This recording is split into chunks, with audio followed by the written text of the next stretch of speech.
Well, hi there. Warm welcome. You're watching Blueprint Explosive Exclusive, and I'm Meghna Deka. Well, viewers, today I'd like to start with a simple question. Are women often easy targets, soft targets for misogynist attacks, even if it is to train their guns on someone else? Well, I ask you today this question because the comments by a Telangana minister on the personal lives of actor Samantha Ruth Prabhu and Naga Chaitanya have blown into a massive controversy. In fact, in a bid to attack the BRS chief KT Rama Rao, Konda Surekha, the Telangana Cabinet Minister for Forest and Environment, has blamed KTR for the divorce of the two celebrities, Samantha and Naga Chaitanya. Now, this has rattled the Telugu film industry and the political circles alike, triggering rapid developments. Mounting an attack, the BJP has said that there is a pattern in how women are being insulted by Congress leaders, from Rahul Gandhi all the way across to Supriya Srinath. Now, today, the Telangana minister has backtracked from her earlier statement after the massive outrage. Her excuse was that it was a slip of tongue and she holds no grudge against anyone. Listen into both the statements. First, the controversial remark, then the climb down, and let me make you the decider here. Could this be a mere slip of tongue, or was it intentional to insult a woman to take down her political rival? Watch this. నాగ చైతన్యకు విడాకులు అవ్వడానికి కారణం కూడా కేటీఆర్ గారే. నేను open గా చెప్తా ఉన్నాను. నాగ చైతన్య సమంత విడిపోవడానికి కారణం కేటీఆరే. ఈరోజు చాలా మంది హీరోయిన్లు తొందరగా పెళ్లిళ్ళు చేసుకొని సినిమా ఫీల్డ్ నుంచి తప్పుకోవడానికి కారణం కూడా కేటీఆరే. ఆయన ఆ రోజు మత్తు పదార్థాలకు అలవాటు పడి వాళ్ళను కూడా మత్తు పదార్థాలకు అలవాటు చేసి రేవ్ పార్టీలు చేసుకొని మదమెక్కి వాళ్ళ జీవితాలతో ఆడుకొని బ్లాక్ మెయిల్ చేసి వాళ్ళను ఇబ్బంది పెట్టినటువంటి వ్యక్తి కేటీఆర్. ఒక కుటుంబం మాట నేను తీయడం ఏదైతే ఉందో అది అనుకోకుండా నా నోటి నుంచి జరగడం జరిగింది. ఆ తర్వాత వారి ట్వీట్ చూసిన తర్వాత నేను కూడా చాలా బాధపడ్డాను. ఎందుకంటే ఏ విషయంలో నేనైతే బాధపడతా ఉన్నానో ఆ విషయంలో నేను ఇంకొకరిని నొప్పించాను అని తెలిసి రాత్రి వెంటనే మరి దాన్ని వెనక్కి తీసుకుంటూ నేను ట్వీట్ చేయడం జరిగింది. కానీ కేటీఆర్ విషయంలో మాత్రం తగ్గేది లేదు. In fact, the Congress minister's comments have raised the hackles of the Telugu film industry, not just politicians. Well, apart from facing the ire of the Telugu film industry, Minister Konda Surekha has also now faced legal battle as the veteran actor Nagarjuna. The father of the actor Naga Chaitanya has filed a defamation suit against her. ఎప్పుడైతే మనం ప్రజా సమస్యల్ని పక్కన పెట్టి వ్యక్తిగత దోషణలకి దిగుతున్నాము, ముఖ్యంగా మన ఆడపడుచుల గురించి పురుష పదజాలంతో మాట్లాడుతున్నాము, అది ఒక అరాచక పరిపాలనకు నాంది పలుకుతుంది. అది తప్పు.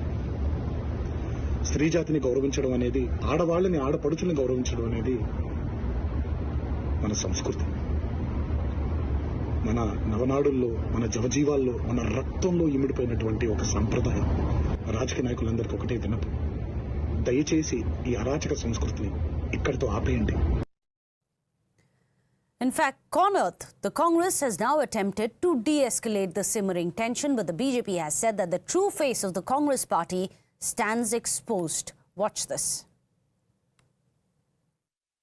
The anger of Surekha was not on KTR. It was not against Samantha or any other film actors. Out of anger she spoke, and she should not have taken the names. She should have taken the names. For that, she has withdrawn the comments made yesterday. And even I also appeal to all the film fraternity to stop the matter here, because both the sides ladies are suffering. And she expressed that she is a fan of Samantha. So now I request the film fraternity to end the matter here. No one will support such statements on anyone. Anybody making such statements on anyone is not acceptable for the Congress party.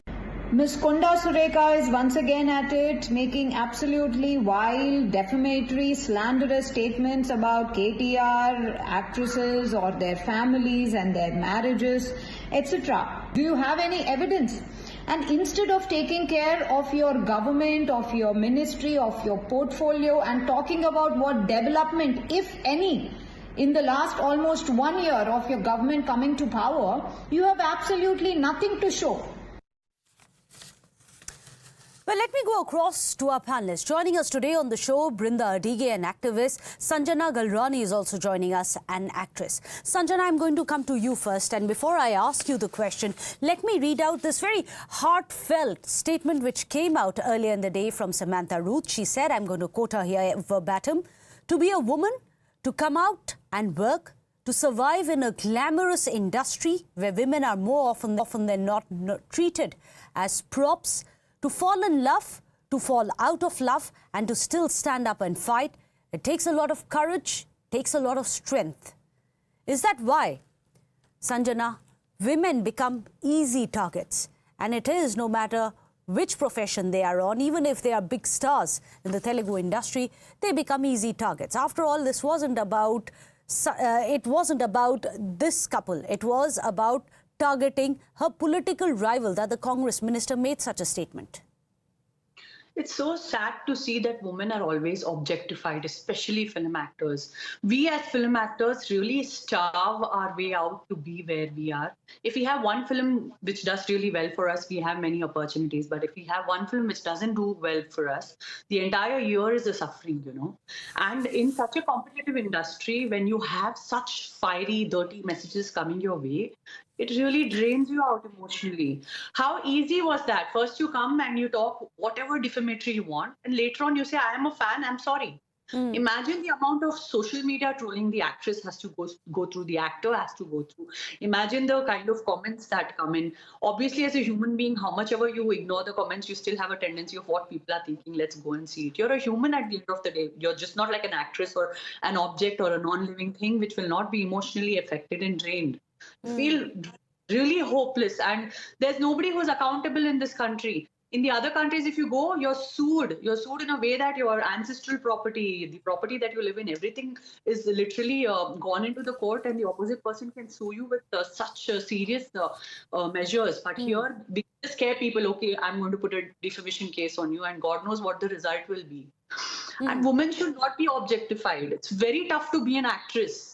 And especially after a certain period of time, after surviving for 6 years, 7 years, 8 years, there are 18-year-old actresses who come into the industry who want to take over the throne. But still you're surviving in the film industry because you're a strong soul and you're relentlessly hardworking.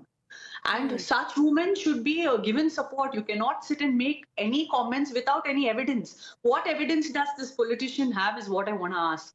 Just her own imaginary, fancy, gaga negativeness, which she wants to bring in. You want to fight politically, go fight with the opposite politician. Do what you want. Why do Absolutely, you want to I couldn't agree with you more.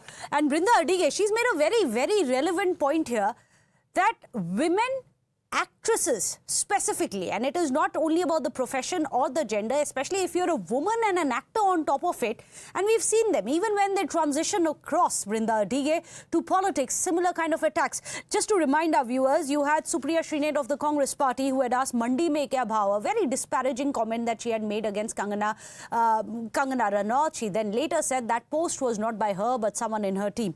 Meanwhile, you had Digvijay Singh who had used statements and words such as saw, tunch, mal. Of course, you've had Rahul Gandhi refer to Aishwarya, Priyanka Chopra and all of them dancing apparently. All of that aside, is it just easy? Is it just simply easy for the politicians to drag the honor of women through mud? Yes, we live in a patriarchal society. Misogyny, sexism, chauvinism is galore. From our Prime Minister to all the other ministers and politicians, they have never hesitated to weaponize women, to weaponize and cast slurs and aspersions on women, and they have got away with it. We, like Sanjana pointed out, there is no action taken on them, not by the fans, not by the state, and not by the court, and certainly not by their political parties also. Absolutely. So women become easy prey. Casting aspersions and slurs is passé for these people. But one point that Madam Sanjana made is something I don't agree with. What evidence are we talking about? There need not be any evidence anywhere. You will never get also in these kind of cases. But that apart, why should she drag KTR? Who is she to make character decisions, certifications, and character assassination? She is an elected Congress says she's representative. She has apologized, to so forget maintain it now. decorum. Brinda Adige, that's simple. Forget it now, is what Congress is saying. Well, we must tell Congress we don't want to forget it. At least you, when you say that main ladki hu, ladungi, should at least uphold and stand by that and say one female elected representative in our party has used derogatory language, insulting language, and we as a party will apologize. Of course, action must be taken on that minister, but as a party, you apologize. What stops you from apologizing? You can be the first to apologize. We are not saying other parties' ministers are great, but at least you can take the stance to say, we will apologize because this is not only against one woman. The derogatory remarks seep through. Every woman is upset. We all get angry when you make these kind of comparisons. As a minister, you must be mindful and have respectful and dignified language. Absolutely. Couldn't agree with you more. Sanjana, I'm going to quickly come back to you. Naga Chaitanya, he's also released a statement. I'm going to read out his statement. He says, women deserve to be supported and respected. Taking advantage, exploiting the personal life decisions of celebrities for the sake of media headlines is shameful. Is that what it was, Samantha?